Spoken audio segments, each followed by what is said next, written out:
Nous allons rendre hommage à cette voix, à cette icône carrément de la musique burundaise qui malheureusement nous a quittés. Il s'appelle Ogiga, avec plus de 50 ans carrément de carrière. Ogiga a malheureusement déposé son micro à tout jamais. C'est en 1970 qu'il avait donc débuté sa carrière aux côtés de l'artiste également monument Nicky Dev.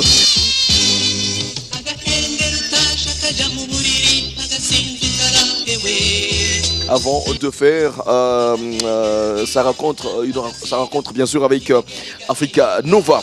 Nous l'avions, très chers amis, accueilli sur ce plateau de votre émission et c'était une occasion de revenir un peu sur sa carrière.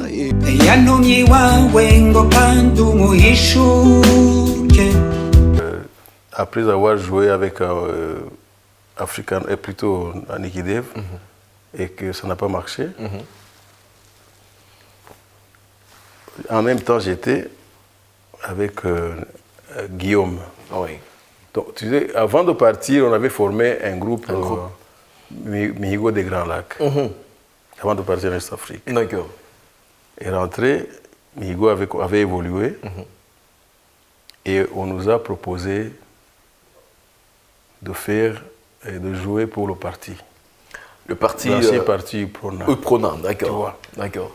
On a amené le matériel, les amplis, et tout complet. C'était un don des Chinois. Ils ont dit, les instruments sont là, commencez à jouer. Vous nous faites une chanson politique, une chanson du parti chaque mois, et débrouillez-vous pour avoir de l'argent. J'ai dit, quel bon aubaine. On vous donne des instruments comme ça. J'ai dit, mais les amis, on va s'enrichir.